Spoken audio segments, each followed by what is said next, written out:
आजादी का Amrit Mahotsav.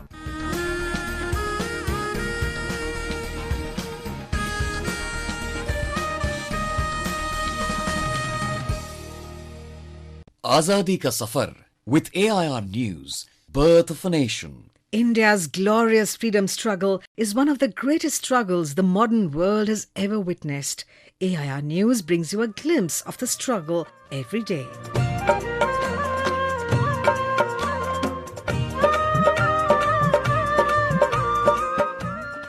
In today's episode, we remember the first female teacher in modern India, Savitribai Phule, who was born on the 3rd of January 1831 in Naigaon, a small village in Maharashtra.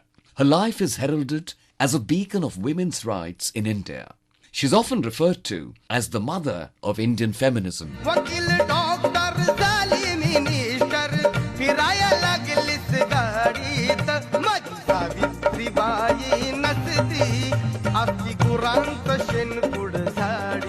As a young girl, Savitribai displayed a strong sense of curiosity and ambition. However, she was married at the mere age of 9 years to JyotiraoPhule in 1840.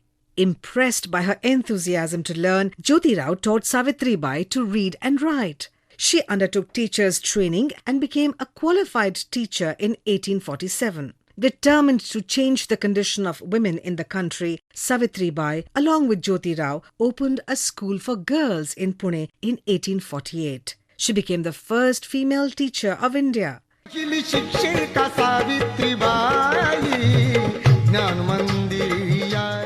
Sympathizing with the plight of widows in the country, Savitribai also established a shelter for destitute women in 1864. Savitribai was instrumental in shaping SatyashodhakSamaj, established by Mahatma JyotibaPhule. In 1873, Savitribai started the practice of Satyashodhak Marriage, where couples took an oath of education and equality. In 1890, Jyotirao passed away. Defying all social norms, Savitribai lit his funeral pyre.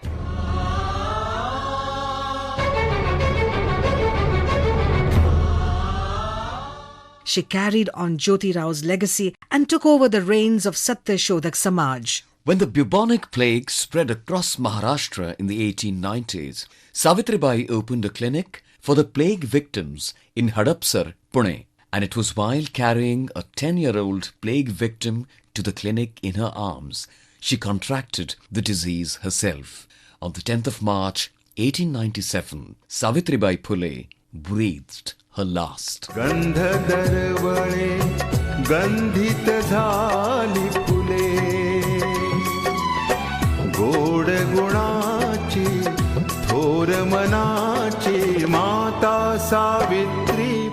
Savitribai's life and work is a testament to social reform and female empowerment in Indian society. She remains an inspiration for many women's rights activists in modern times. We salute the great Indian reformer.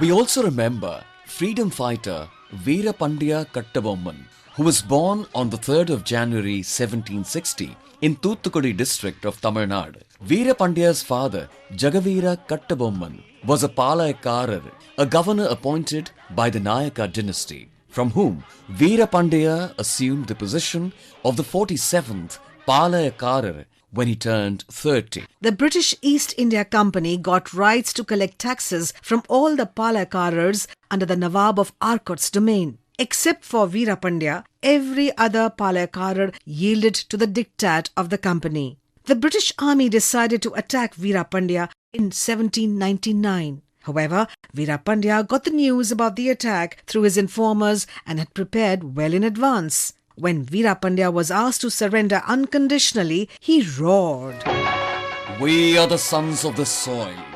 We live with prestige, honor and dignity, and we let our soul die for the prestige, honor and dignity of our land.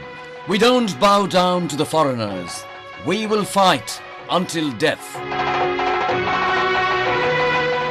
Veera Pandya and his men held the fort valiantly against British troops. Later, the British, with the help from the king of the nearby kingdom of Pudukkottai, arrested Veera Pandya in 1799. He was sentenced to public execution. Veera Pandya Kattabomman was martyred on October the 16th, 1799. We salute the great freedom fighter. That brings us to the end of this episode of Azadi Ka Safar with AIR News. See you in the next episode tomorrow.